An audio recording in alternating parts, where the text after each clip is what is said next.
नमस्कार।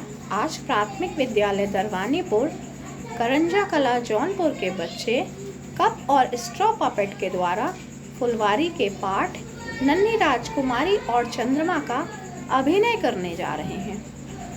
बहुत पुरानी बात है। समुद्र किनारे एक नन्ही सी राजकुमारी रहती थी। एक दिन उसने इतनी चटनी खा ली कि वह बीमार हो गई। डॉक्टर ने भी देखा तो चिंता में पड़ गए। राजा ने राजकुमारी से पूछा, बेटी बताओ तुम्हें क्या चाहिए? अगर मुझको चंद्रमा मिल जाए तो मैं अच्छी हो जाऊंगी। ठीक है, तुमको चंद्रमा मिल जाएगा। मंत्री जी महाराज, राजकुमारी को चंद्रमा चाहिए, तभी उसकी तबीयत ठीक होगी। आज रात या ज्यादा से ज्यादा कल तक हर हाल में चंद्रमा चाहिए। महाराज, चंद्रमा लाना तो असंभव है। चंद्रमा 35,000 मील दूर है। वह पिघले तांबे का बना है और राजकुमारी के कमरे से बड़ा है। मंत्री जाओ तुम यहाँ से। जादूगर। जी महाराज, जी महाराज। मेरी बेटी के लिए चंद्रमा लाना है। राजा कहा, चंद्रमा तो कोई नहीं ला सकता। चंद्रमा तो 1,50,000 मील दूर है, हरे पनीर का बना है और महल से 2 गुना बड़ा है। मुझे तुम्हारी बकवास नहीं सुननी। अगर चंद्रमा नहीं ला सकते तो फौरन यहाँ से रफा दफा हो जाओ। गणितज्ञ। जी महाराज, जी महाराज। देखो, मुझे अपनी बेटी के लिए चंद्रमा चाहिए और तुम्हें इसका जुगाड़ करना है। महाराज, चंद्रमा तो 3 लाख मील दूर है। वह सिक्के की तरह गोल और चमकता है और आसमान में छिपका है। चंद्रमा को कोई पृथ्वी पर नहीं ला सकता। विदुषा। महाराज, मैं आपकी क्या सेवा कर सकता हूँ? राजकुमारी को चंद्रमा चाहिए और जब तक राजकुमारी को चंद्रमा नहीं मिल जाता वह ठीक नहीं हो सकती। विद्वानों के मुताबिक चांद कैसा है, कितना बड़ा है और कितनी दूर है? मंत्री कहता है चंद्रमा 35,000 मील दूर है, राजकुमारी के कमरे से बड़ा है। जादूगर कहता है चंद्रमा 1,50,000 मील दूर है, 2 गुना महल से 2 गुना बड़ा है।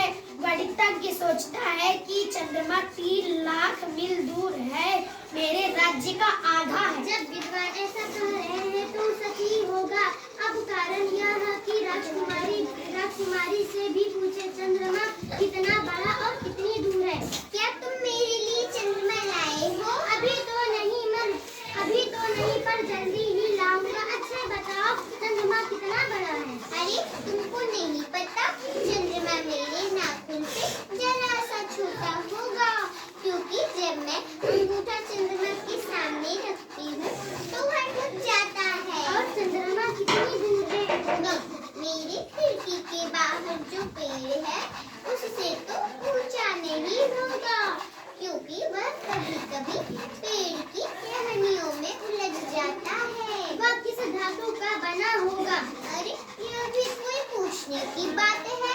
चंद्रमा तो सोने का बना होता है। अच्छी बात है। आज रात जब चंद्रमा टहनियों में उलझेगा तो मैं उसको उतार लाऊंगा। जरूर, मुझे जल्द से जल्द सोने जैसा चंद्रमा ला दो। विदुषा महल से सीधा सुनार के पास गया और राजकुमारी के लिए नाखून से जरा सा छोटा चंद्रमा बनवाकर ले आया। उसे सोने के तार में पिरोकर राजकुमारी के पास ले आया। राजकुमारी चंद्रमा देखकर खुश हो गई और वह स्वस्थ हो गई। पर राजा अब भी चिंतित था। उसे पता था जब चंद्रमा निकलेगा तो बिटिया फिर से बीमार हो जाएगी। उसने मंत्री को बुलवाया। मंत्री जी। जी महाराज। कुछ ऐसा उपाय करो कि राजकुमारी आज की रात चंद्रमा न देख पाए। राजकुमारी को काला चश्मा पहना देना चाहिए तो चंद्रमा दिखेंगे नहीं। अगर राजकुमारी काला चश्मा पहनेगी तो चीजों से टकराएगी, इससे उसे नई बीमारी हो सकती है। जादूगर। जी महाराज, जी महाराज, जी महाराज। आज की रात कुछ ऐसा करो कि मेरी बेटी चंद्रमा ना देख पाए। महल के चारों ओर काले मखमल के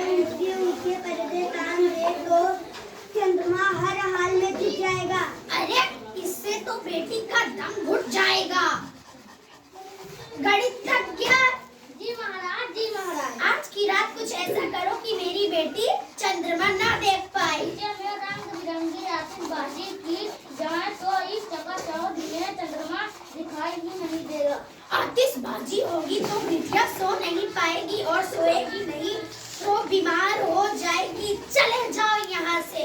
विदूषक, वह देखो राजकुमारी की खिड़की पर चंद्रमा चमक रहा है। अब वह देखेगी तो उसके गले में पड़ा चंद्रमा आसमान में चमक रहा है, तो उस पर क्या बीतेगी। विदूषक चुपके से राजकुमारी के कमरे में पहुंच गया। राजकुमारी चंद्रमा को देख रही थी। विदूषक ने राजकुमारी से कहा, कितनी अजीब बात है, चंद्रमा आसमान में चमक रहा है, जबकि वह तो सोने की जंजीरों के सहारे तुम्हारे गले में लटक रहा है। अरे तुम तो एकदम बुद्धू हो, इसमें अजीब बात क्या है।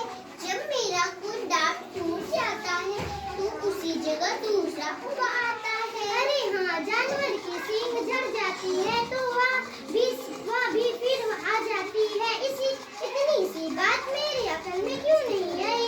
ऐसा दिन रात रोशनी चंद्रमा सबके साथ होता है। विदूषक ने देखा कि धीमे धीमे बुदबुदाते राजकुमारी खुशी खुशी सो गई।